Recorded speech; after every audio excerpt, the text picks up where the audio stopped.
Hey, John. What's up, Neil? How are you? Oh, I'm good. How you doing today?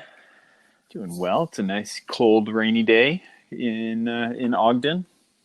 I'm looking at a palm tree and it's 77 degrees and blue skies right now. Oh, okay. Well, So tomorrow it's supposed to be a cold, snowy day in Ogden, so there's I'm that. just gonna keep putting it out there. Hopefully, just keep bringing you back to that California life Uh, eventually. yeah, yeah. I keep telling myself that this is toughening me up, but I don't know that that's the truth. I don't know that there's any truth to that. Yeah, how long have you been out there now? Almost a year and a half. Yeah, it's been that long already. Wow. Yeah, yeah, man. Time goes fast. So I mean, is there any snow like right now? You said it's maybe gonna snow tomorrow, but is there like Yeah. snow on the ground or is it just cold? No, no. It's actually been nice. We've had like uh, a week in the 60s, but then the last few days it was in the 40s, and then tomorrow goes down even lower. But I mean, there's snow in the mountains all around us, but not actually here in town. There hasn't been snow for a while. Yeah. When does it start getting like nice, like ish, like Um, 50s?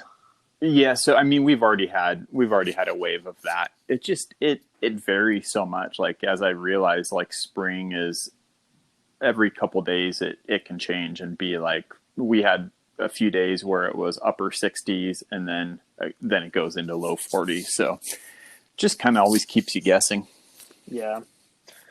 So how is everything on the envy side of things with our current fun scenario that everyone's going through right now? Yeah, I mean we're doing the best we can. I mean it's obviously a challenge for all the, well, for every, not just the cycling industry, every industry right now. um, Yeah. but I think that we're in a better situation than a lot of industry brands in the sense that we're able to control the manufacturing of our rims. Hmm. So as long as we can keep our workforce healthy, we can keep manufacturing. Whereas a lot of other Yeah. companies don't have control of that. Yeah, that's a good point because everything is made right there, right? All of it, yeah, every single one of our rims that we produce Yeah. are made right in Ogden, and so that's great. And then those of us that uh, can do our work online, we're just working from home, and so it's Hmm. it's kind of a skeleton crew in the office right now, but it's keeping things rolling, so that's positive for sure. Oh, that's awesome. So what's this new wheel? Yeah, Kind of talk so about that a little bit. yeah, I think the timing of it is quite interesting. Um, Yeah. it's something that's been in the idea of being able to offer something like this has been around for quite a while. This particular wheel or collection of wheels has been in the works for almost a year. And it's our first wheel line. It's called the Foundation Collection. And it's three wheels, two road wheels and one mountain bike wheel. And they come in at a price level that Envy has really never played in before. I mean, we've always only offered our premium line of wheels, which is SES, which is our road wheels, and G series for mountain wheels, and M series or G series for gravel wheels, M series for mountain bike wheels. So now the Foundation Collection kind of carries over these core features and technologies that go into our premium wheels, and we've been able to do it in a way that we've been able to pull some of the price out. So the wheels are $1,600, still 100% made in right here in Ogden, Utah. It's just the process that allows us to come in at a lower cost, and also that we don't have, like, if you look at the SES line, we have rim brake models, disc brake models, just 3.4, 5.6, 7.8, just a lot of different models. And with this collection, we've really scaled it back. So we have one hub option, disc brake only. They're all tubeless wheels. So just limiting the options available helps us bring that cost down. Man, like you almost got it right on. Like I know you're really good at marketing. I'm sure you were thinking about this, but like you almost got that price to the exact price and date release as these stimulus checks that are coming out. Like it's like, oh, you guys got that money. Like, look we have this wheel that's just about that price point now. Yeah, I mean, it's obviously it's a it's a terrible situation that's going on, and I think one of the positives for us as a brand is that I think when we come out of this, people are going to be, we're all going, we still want nice cycling equipment, right? I mean, yeah. Cycling is our passion. It's what we love doing. And so, there's still going to be that market there for mid-level to high-end product, but I think people are going to be just that much more value conscious, right? And so to be able to offer a product that really is in that true value conversation, that's really great. And I think that there's still going to be the customers that want that premium level where they want as light as it can be, as refined of a layup as it possibly can be, and have some additional options in the wheels. And so, I think that customer is still going to be there. I think, we're excited to be able to offer something that brings a different customer into kind of the ENVE group and what we're doing. So how can you kind of like sum it up when someone goes, because like your average price wheel can be around $4,000, correct? No. Or is that the high end, or no? How does? So I think that we had in the past, we've had a reputation of being some of the most expensive wheels out there, and we've just over a year ago, we were able to start offering our own hub, and that allowed us to bring the price down. So we went from $2,800 wheels down to $2,550. So you can get a set of SES or G Series wheels for $2,550 with an ENVE hub.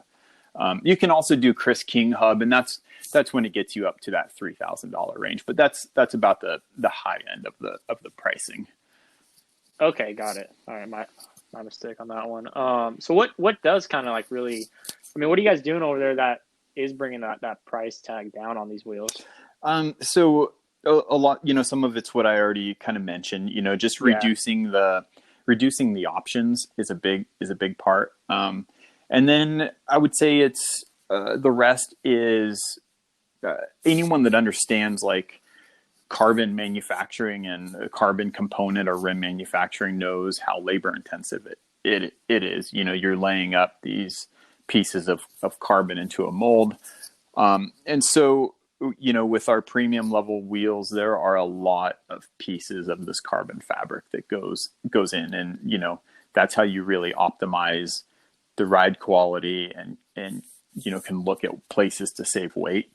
These wheels have fewer pieces of carbon, so it's a simpler layup. So it allows just that process to go faster. Got it. And it's a different hub. It's still like in our Foundation road wheels, we use a ENVE Foundation alloy hub. So really nice hub, but just slightly less expensive than our premium hub.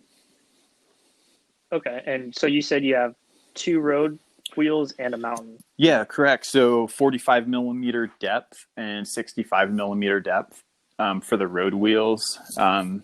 They feature the wide hookless bead design, which is a technology we brought over from the 3.4 AR wheel. So what that does, it basically just helps prevent pinch flatting. So if you have, rock on rim, the wide hookless bead provides more surface area so that it spreads out that impact. And it goes a long way in helping produce or reduce those pinch flats. So something like at BWR, like that's pretty essential, right? So So speaking, yeah, bringing it, like I was curious about that, like with BWR, because obviously, you know, everyone kind of rides a mixture of Mm-hmm. bikes, wheels, like it's like the one, it's not the Kanza gravel bike or it's kind of whatever you want. But like, would those wheels be good for like a BWR, or would you kind of want to stick to your G series, which is the gravel wheel, or does that just kind of go back to the same, conversation of like whatever you feel comfortable with riding your bike, whether you're gonna ride a gravel bike or a road bike, like here's the different wheel sets you're gonna go for. Yeah. So I would, I personally am in a very fortunate position that I am able to select like exactly what I want for BWR. And so if it was me, like I'm going to choose the 3.4 AR for BWR. Okay. It's a wider internal, but for the customer that for the rider that has one wheel set and they're kind of, they're road riders, but they're looking to do gravel, they're looking to do BWR, running, wider tires and have one single wheel set. The new Foundation wheels are a really nice option for that. They have a 21 millimeter internal rim width. So a very modern road wheel width, optimized for 25 to 28C tires aerodynamically. But with that said, I mean, you can run a 32C tire on there. You could run a 40C tire on there. So, it can be a wheel set that kind of achieves, it's that one that you can throw any tire on and do anything on it. As long as it's a tubeless tire. So these are hookless bead tubeless specific wheels. So we're 100% committed to tubeless. I mean, that is the future for road, and it's not just the future, it's currently here. So that design is something that has numerous benefits for the best hook or best tubeless experience. And so it's a wide range of tires that can work on these new wheels. What so I know, like, the whole tubeless conversation, like it's kind of been out for a bit now. I don't think that many people personally maybe have gone that way on like the road. Like obviously, like on my mountain bike I'm tubeless, but on my road bike I still have tubes.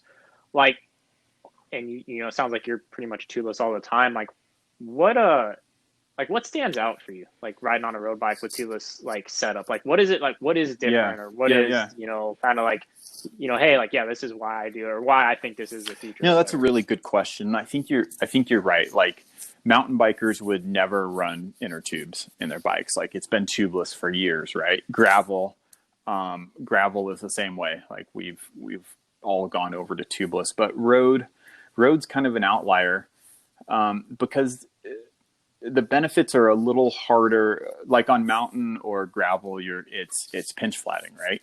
It's too easy to pinch flat. So on road, where people don't have a tendency to pinch flat as much unless you hit a big pothole or something. It's not an every ride occurrence that you're dealing with.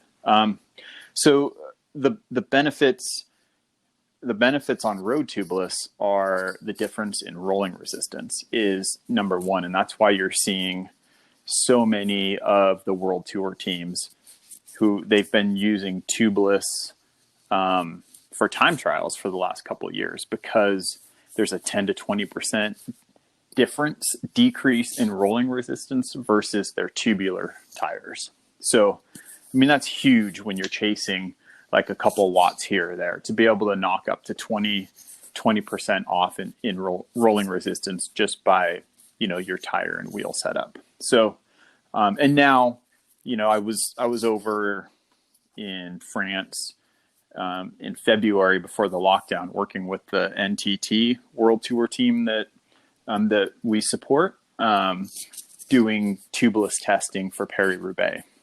So one of the definitive things that the riders came away with was how much faster tubeless feels versus tubular tires on the smooth road. So are those guys going down in pressure as well? Oh yeah, when they do that? Yeah.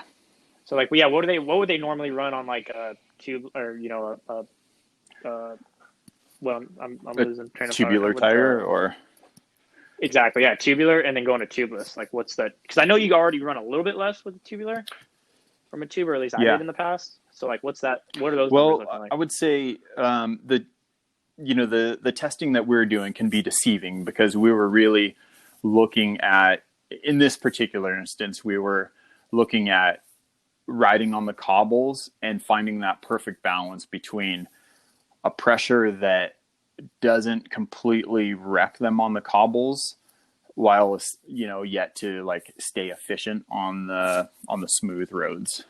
So we started at almost 70 psi, and which to listeners that might seem low already for a road setup, but you have to think that they're running a 28C tire on a 4.5 AR rim that has an inner channel of 25 millimeters. So that's a really high volume setup. And as that volume increases, that tire pressure needs to decrease.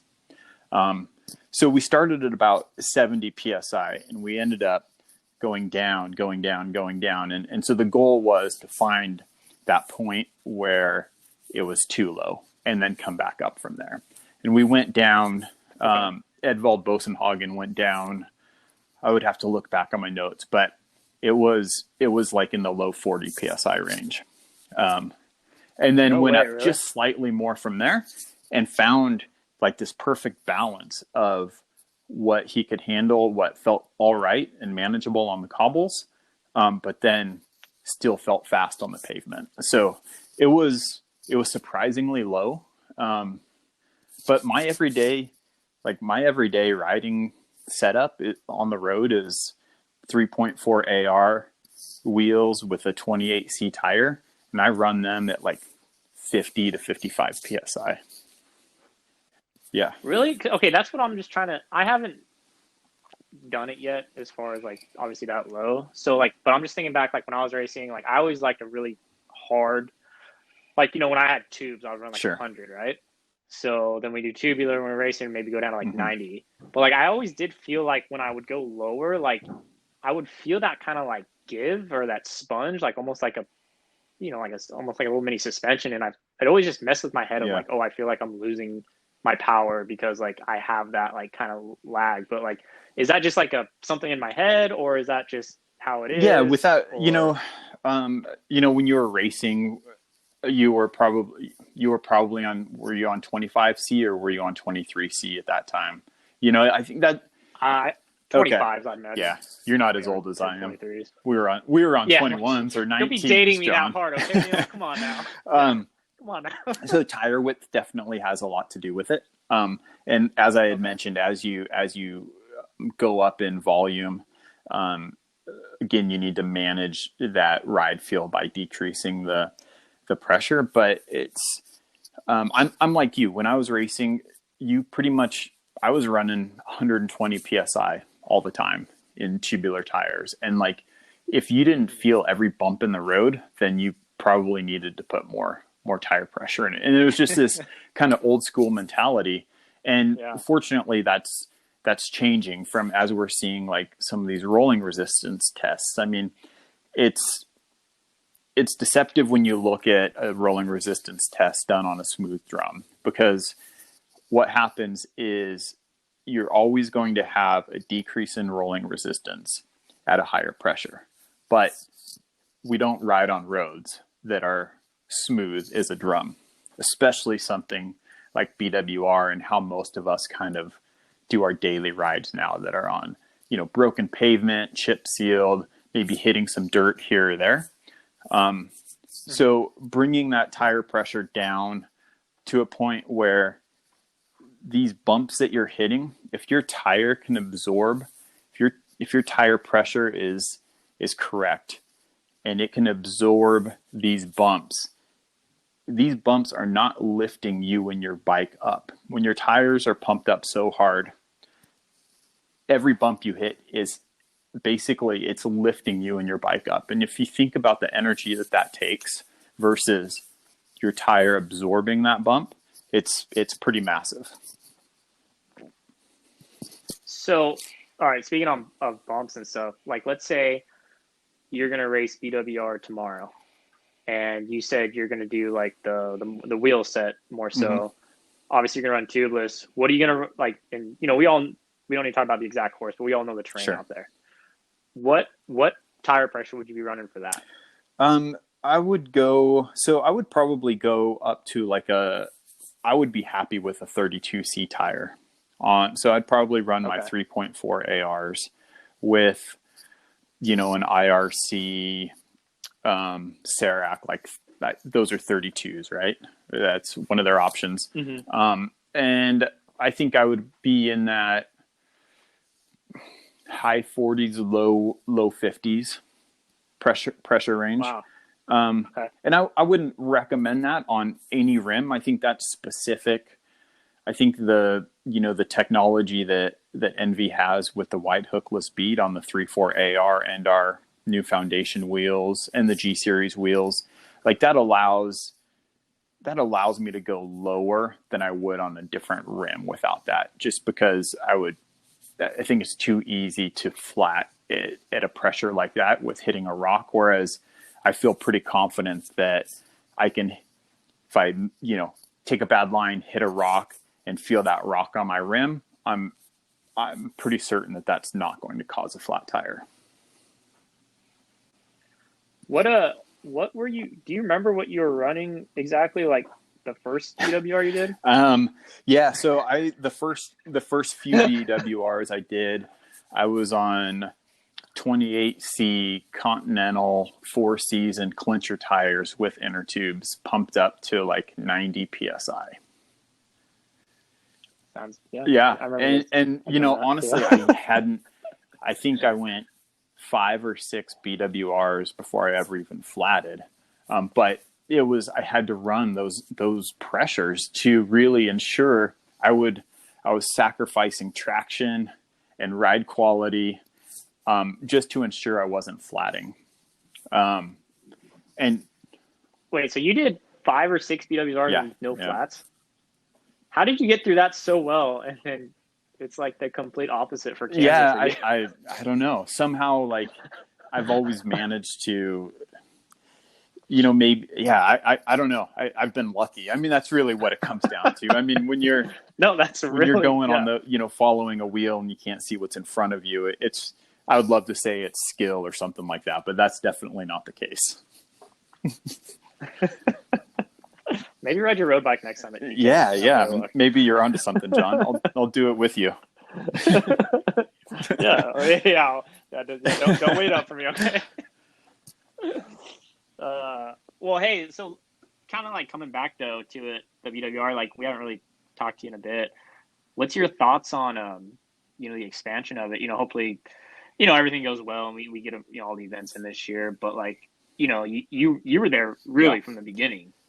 And to see where it is now, 3 events, the growth, like different states, different parts of the country. Like, did you, think it could be this one day, or did you think it was kind of just a cool event, or like, were you kind of surprised to see it go in this direction, or like, kind of like, I'm just curious to get your overall take since you kind of been there since day one. To be honest, I'm surprised it's taken this long to grow, and I understand. Well, I have no idea how much work it really entails to create a series and grow something like this, because I can only imagine how much the BWR team puts into just San Diego. So it's a massive undertaking growing it, while kind of maintaining that atmosphere and vibe that makes it so special.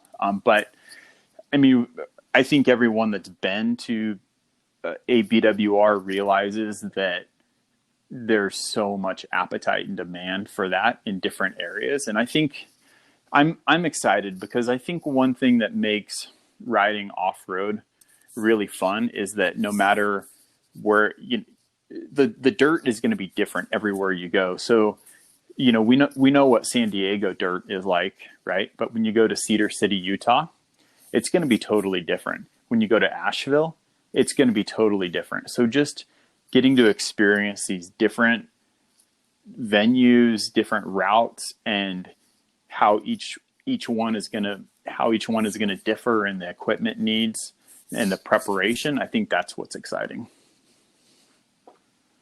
Yeah, that's a good point because I feel like a lot of people don't really talk about that too much as far as like, and that's what I love about like the whole just to say gravel thing because like even in like Southern California, whether it's like the BWR or maybe like one of the spandex events in Temecula or like Cobbler in Bakersfield, like all that terrain is Yeah. different.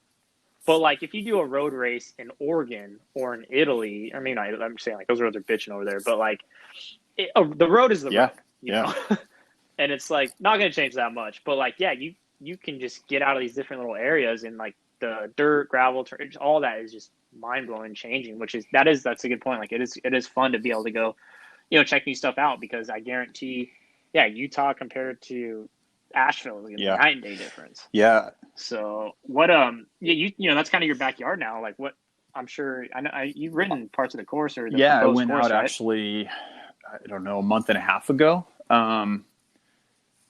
Yeah, I think TJ Eisenhart was out there, and we went and blasted around on some of those dirt roads. And I mean, it's a cool area because you have, I'd ridden in that area, but never west of the mountains, out of the mountains there. And it's just, they're open dirt roads with zero traffic. And it's more of a true gravel event.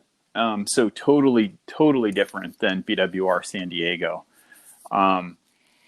It's going to be like a road race on gravel, which is really exciting. I think it's going to be a unique course, and challenging enough that it's going to be a hard day, but yet it's going to be some bigger groups together for quite a while. And it should be a really fun dynamic.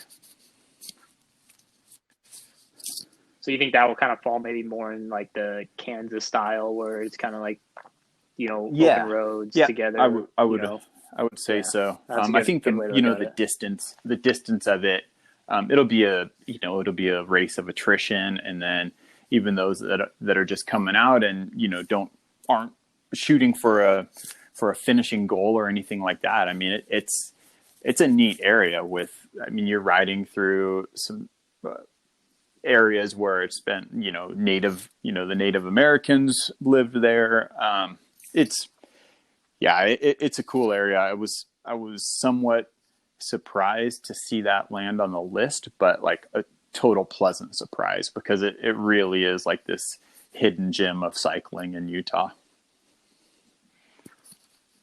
Aren't they having like nationals? Yeah, Cedar City's doing they're doing a lot. Yeah, they're doing a lot. It's kind of like Ogden a handful of years ago. Honestly, Ogden had Masters Nationals, and then obviously always Tour of Utah stages, and I think Cedar City is following suit. Yeah, because I swear I did. I don't know if you know the name of it or which one. I did a mountain bike race out there a long time ago in Cedar City, and I don't know if it was a Leadville qualifier or if it was just a random race for fun. But then also I've been there, once or twice for Tour of Utah stages. But yeah, it's cool to see them making a push. So I mean, that brings me to it. Like, are you gonna make a comeback? Nationals, line up, Masters, Elite? I don't know. Cat 1. Yeah, it is. It's in your backyard. I haven't had a USAC license for a long time, so it's either a good time to reactivate it or not. I'm not sure about that. Well, if you don't want to, I'll be right there with you. And, I don't have one yet. All right. Well, hey, man, anything else? Like, did we miss anything on these new wheels or what's going on at ENVE? Or do you have any, like, quarantine tips for everyone? We're all just sitting here, hanging out, looking out windows outside of the world. I mean, some of us are riding. Some of us are riding inside. If you're on Zwift, Zwift, is that some new thing you guys are doing? If you're on Zwift, that's quarantine talk right there. The 3.4s offer a real advantage on the climbs. Man. Can you do that? I haven't been on Zwift yet, but they're in the drop shop, so you have to earn a few sweat drops, and then you can upgrade to the 3.4s. I had no idea. I thought that these were just upgrades you could do for fun, but like there's real differences in the bikes and the wheels and stuff. So virtual differences. It's kind of cool. So if you do that, can you like hack people on Zwift and just like start making them mad like real life? Yeah. I mean, I guess you kind of can. Yeah. I mean, I just suck wheel on Zwift, so I don't know. No need to half wheel. Yeah, you'll get there. You'll be back there one day. Don't worry. Thanks for your confidence. That's good. Yeah. Well, thanks for the chat, John. All right. Well, hey, man. Yeah, Neil, much appreciated. It's been too long. Gonna have to see you when this is all over. Cedar City. And Cedar City. Yeah. Go for a pedal. Cedar City. Yeah. Well, hopefully before then. I mean, I don't know, but we might be locked in till then, so who knows? So, all right, cool, man. Yeah. Well, hey, thanks for the chat. Looking forward to checking these wheels out. And cool. I'll see you on Zwift, John. Keep on going out there, Neil. I doubt that one, but yeah. Okay. Thoughts there. See ya. All right, man. We'll talk soon. Later.